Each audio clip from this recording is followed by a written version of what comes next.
कैसे आपको आइडिया है इतना सुंदर गिफ्ट लेने का? आजकल तुम्हारा ट्रेंडिंग में वही चल रहा ना।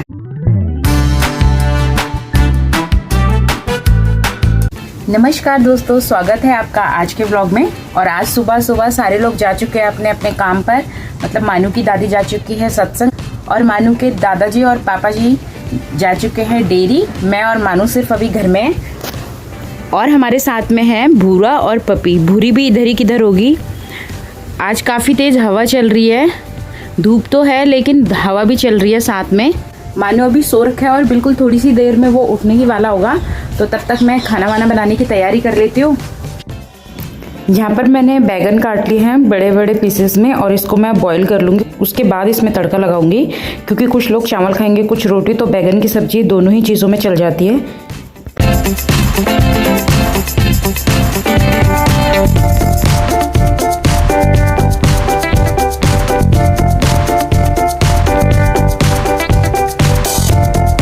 मानू के पापा जा रहे हैं आज काशीपुर रेडी होके।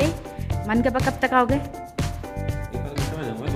और इनसे मैं कह रही हूँ कि हमें भी लेके चलो साथ में, मानू और मुझे, पर ये बिल्कुल ले जाने के लिए रेडी नहीं है। और मानू यहाँ पे बैठा हुआ है धूप सेकने के लिए, अपने बालों को सुखा रहा है। मानू अपने हाथ दिखाओ, ये क्या लगाया है हाथों पे? किसने लगाया ये? कल मानू एक दीदी के साथ गया था उनके घर, तो दीदी ने इसके हाथों पे नेल पेंट लगा दिया।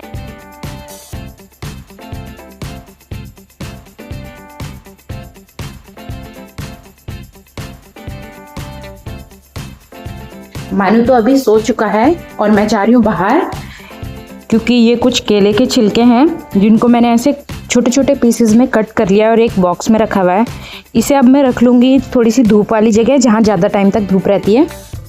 ये वाली खिड़की पे हमारी काफ़ी देर तक धूप रहती है, अभी तो थोड़ी जाने वाली है। इनको मैं सुखा लूँगी और ये मुझे डालने हैं हमारे यहाँ पे जो गुड़हल के पौधे हैं उनमें सुखाने के बाद, क्योंकि हमारे गुड़हल के पौधों में काफ़ी टाइम से फूल नहीं आ रहे हैं। और वो इतने सुंदर कलर का गुड़हल है, वाइट वाइट सा और काफ़ी भरा भरा गुड़हल। और जो केले के छिलके रहते हैं ना, गुड़हल के पौधे के लिए ये काफ़ी ज़्यादा अच्छे होते हैं। उनमें अगर फ्लावरिंग नहीं हो रही है तो इनको सुखा के या इसका लिक्विड फर्टिलाइज़र बना के, जैसे एक बॉटल में इसे डाल दिया, पानी डाल दिया और इन्हें सड़ने दिया, तो उसके बाद वो पानी उसमें डाल सकते हैं। गर्मियों के दिन आ चुके हैं और पेड़ों पे चिड़िया बोल रही है। और यहाँ बहुत सारी चिड़िया, तितली और गिलहरी वगैरह रहती है। कभी कभी तो हमारी खिड़कियों पे, दरवाज़ों पर भी चिड़िया आके ठक ठक ठक ठक करती रहती है अपने चोंच से। अभी मुझे जाना था छत में कपड़े डालने, लेकिन मैं जा नहीं पा रही हूँ क्योंकि मानू अभी सो रखा है और घर में कोई भी नहीं है। और आज मानू की नींद कुछ इतनी गहरी नहीं है, वो बार बार थोड़ा सा करवट ले रहा है या उठने को हो रहा है। अब जब वो उठ जाएगा तो मैं उसे साथ लेके जाऊँगी और तभी कपड़े सूख पाएंगे, क्योंकि अगर मैं चले जाऊंगी और उसी समय मानो उठ गया तो वो किसी को नहीं देखेगा और रोने लग जाएगा। एक दो बार ऐसा हुआ कि मैं छत पे गई थी कुछ काम से और बस जाके तुरंत आना ही था, वो उसकी नींद, मेरे जाते ही उसकी नींद खुल गई और वो इतनी ज़ोर से रोया।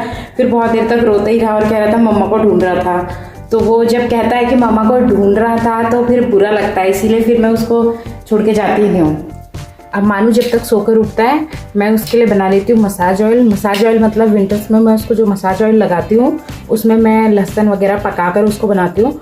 और मसाज के लिए ही नहीं, उसके बालों पर भी मैं उसी ऑयल को अप्लाई करती हूँ।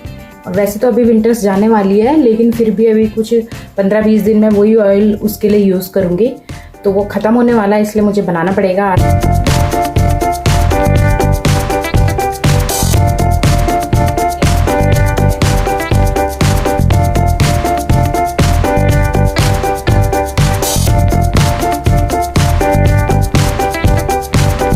ये जो मसाज ऑयल मैं बना रही हूँ ना, तो ये ज़रूरी नहीं है कि हर बच्चे की स्किन के लिए अच्छा है। मानू के लिए ये सूट होता है, इसीलिए मैं उसके लिए बनाती हूँ। और ठंड में मैं इसे लगाती हूँ।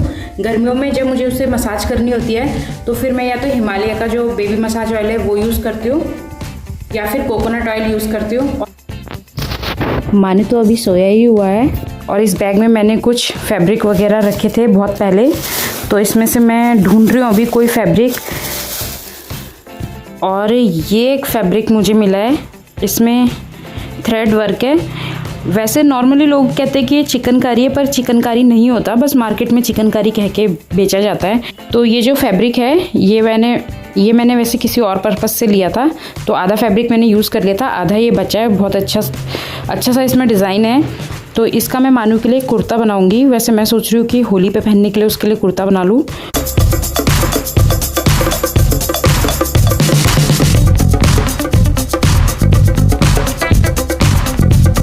और ये मानू का मसाज ऑयल भी ठंडा हो गया है, तो मैं इसे छान के एक बॉटल में फिल कर लूँगी।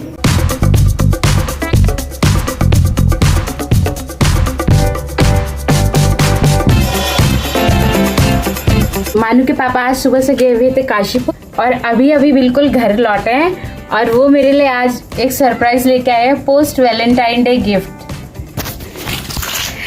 मान के पापा चाय कैसी हो रही है? नमकीन हो रही है।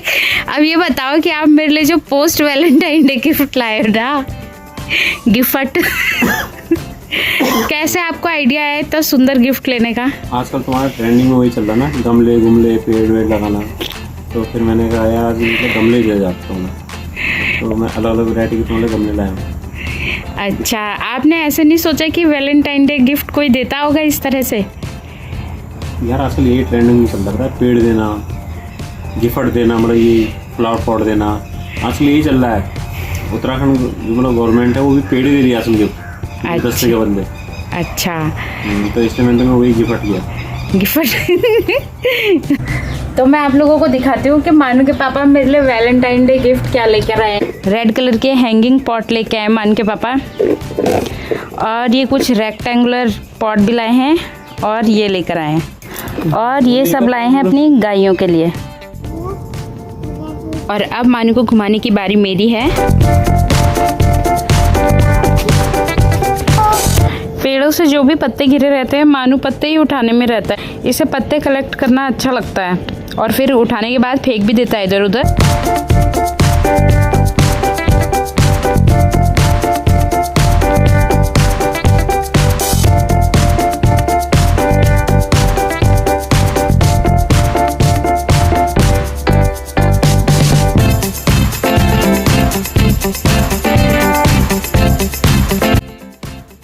मानू कहाँ जा रहे हो? इतने बड़े डंडे से चोट लगती है, आओ इधर आओ। मानू ये डंडा दिखा के बंदरों को भगा रहा है। अपने दादाजी और दादी जी के साथ सीख रखा है बंदर भगाना, पर मैं इसे ऐसा नहीं करने देती हूँ क्योंकि बंदरों को कोई भरोसा नहीं है, अटैक भी कर सकते हैं। और कल जब मैं मार्केट गई थी तो वहाँ पे एक स्टॉल था जिसपे कि हेयर एक्सेसरीज मिल रही थी, अलग अलग बच्चों की भी और बड़ों की भी। तो मैं वहाँ से ये सारे क्लचर्स लेके आई, और ये मैं इसलिए बता रही हूँ क्योंकि ये जो तीनों क्लचर्स हैं 20 का पर मुझे पड़ा। और लास्ट ईयर मैंने सेम क्लचर ये वाला एक शॉप से लिया था, उसने मुझे 70 का दिया था और मैंने 70 का ले भी लिया था। सेम क्वालिटी, सेम कलर, सब कुछ सेम था। और इस तरह के भी मैंने देखे हैं जो शॉप्स पर 40 to 50 के मिलते हैं। तो अभी मेरे को क्योंकि सस्ते में मिल रहे थे तो फिर मैं इतने सारे ले आई।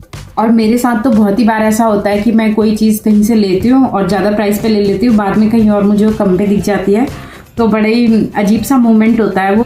आज मैं रात के खाने में बना रही हूँ आलू की भुजिया, दाल और रोटी। और ये सिंपल सा खाना मुझे बहुत ही ज़्यादा कंफर्टिंग खाना लगता है। और जब भी इस तरह की सब्जी बनाओ ना तो इसे ढकना नहीं चाहिए, बस ऐसे ही धीरे धीरे फ्राई करते रहना चाहिए, तो इसमें एक बड़ा अच्छा सा क्रिस्प आता है। वरना अगर इसे ढक देंगे तो ये सौगी सी हो जाएगी। अभी अभी पापा जी घर पर आए और वो अपना फ़ोन ढूंढने लगे। उनका फ़ोन उन्हें कहीं भी नहीं मिला और डेयरी में कॉल करके पूछा मानू के पापा से, तो उन्होंने कहा कि यहाँ भी फ़ोन नहीं है और फ़ोन स्विच ऑफ भी आ रहा है। तो हो सकता है कि उनका फ़ोन खो गया हो या रास्ते में कहीं गिर गया हो उनकी पॉकेट से। अभी वो गए हैं अपना फ़ोन ढूंढने और मुझे लग रहा है वो डेयरी गए होंगे चेक करने की, क्या पता उन्होंने इधर उधर कहीं रख दिया हो।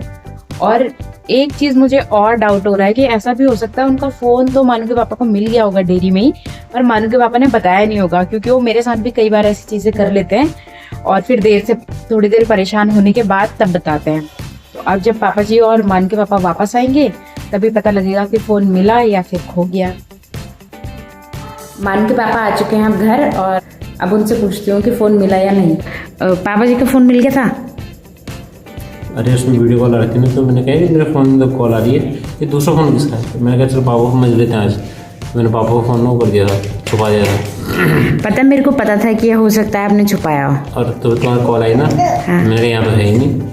फिर अब मैंने उसको ऑफलाइन कर दिया जानबूझ के। मैंने थोड़ा पापा जी को ढूंढते रहेंगे कहाँ गया, पापा जी ने सोचा कि फ़ोन आज गिर गया रास्ते में। हाँ, फिर मैं बेफिक्र होकर मैं भी चली गई जेब में रख के ऑफलाइन करके। फिर मैं तुमको बैक कॉल करी कि पापा जी कहाँ हैं, तुमने कहा डेरी के। मैंने कहा पापा कहीं परेशान हो रहे होंगे, तो फिर मैं वो रास्ते वापस गया डेरी। तो फिर मैंने कहा पापा जी तुम्हारा फ़ोन तो यहीं रखा था स्कूटी में से, चलो बात घुमा दी मैंने कहा पापा तुमने। अच्छा, मतलब पापा जी को ये नहीं पता है कि आपने छुपाया था ना। कल मैं बताऊंगी देखिए। और इस तरह आज पापा जी का खोया हुआ फ़ोन मिल गया। तो आज का व्लॉग अब यहीं एंड करते हैं, अब मिलेंगे नेक्स्ट व्लॉग में। तब तक के लिए बाय बाय।